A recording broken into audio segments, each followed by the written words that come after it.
Oi, gente. O texto que a gente leu, né, A Herança, ele trata-se de uma crônica, certo? Ou seja, a gente vai suavizar, né, tornar aquela leitura mais agradável, né, diante de um fato que de repente nem é tão agradável assim, mas a gente vai transmitir de uma forma diferente, de um jeito bem humorado, certo? Então aqui nesse texto, lembram que a gente comentou o rapaz, né, ele quando criança tinha ainda o seu avô e que ele via esse livro sempre nas mãos do avô, né, que chama O Grande Sertão Veredas, certo? E que esse livro pro vô era assim uma companhia. Ele sempre estava com o livro, ele leu diversas vezes, então o menino ficou encantado com isso, né, que o avô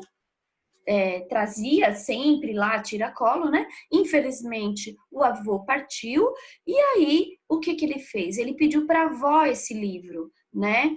Para que ficasse com ele as melhores lembranças que ele tivesse do avô, certo?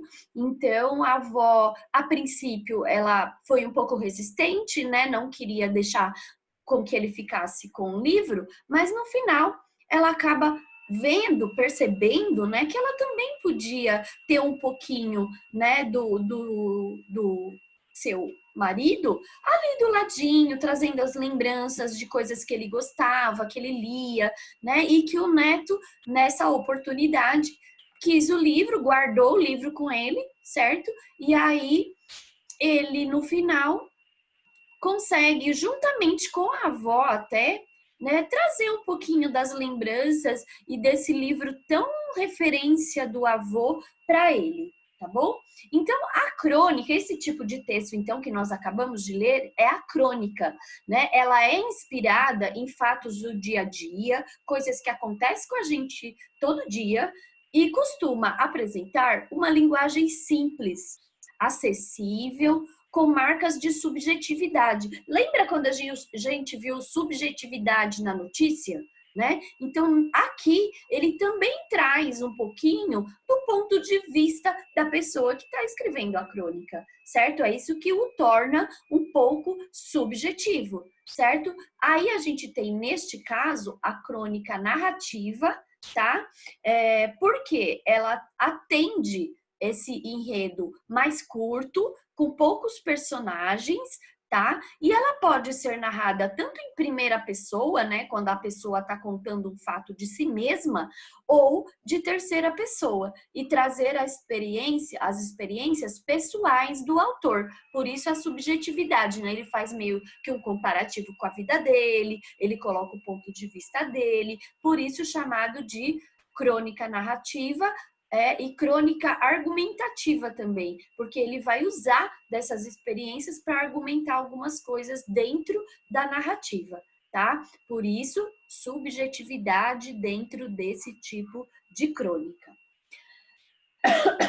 Geralmente é publicada em jornais, em revistas, livros e na internet. Tá? Nos jornais ela tem um caderno, né, que é específico, onde o autor sempre vai colocar a sua crônica, tá? Em revistas também acontece isso, tá? Em livros normalmente são selecionadas, né, as melhores ou algumas crônicas do autor e assim lançado, certo? E na internet tem os mais diversos exemplos de suas obras, certo? Desses inúmeros escritores que são especialistas em crônicas. Já aqui, né, o que eu me lembro e tenho, essa frase que finaliza a crônica, ela é uma citação de dentro do livro, né, Grande Sertão Veredas.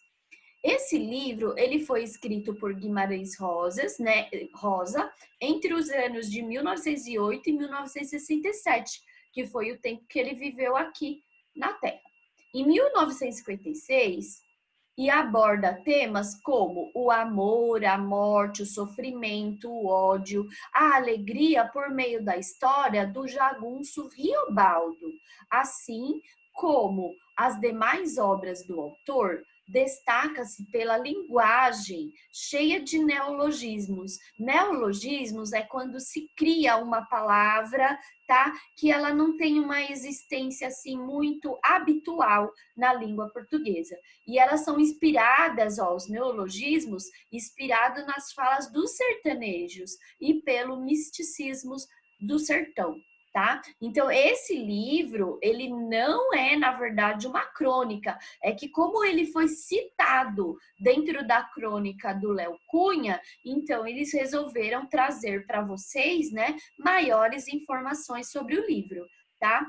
E vocês vão estudar o João Guimarães Rosa mais para frente, bem mais para frente, só lá no ensino médio, quando vocês estiverem vendo as escolas, né, literárias, tá bom? Então, olha, aqui eu encerro essa parte, tá, das explicações e vocês vão fazer os exercícios, tá bom?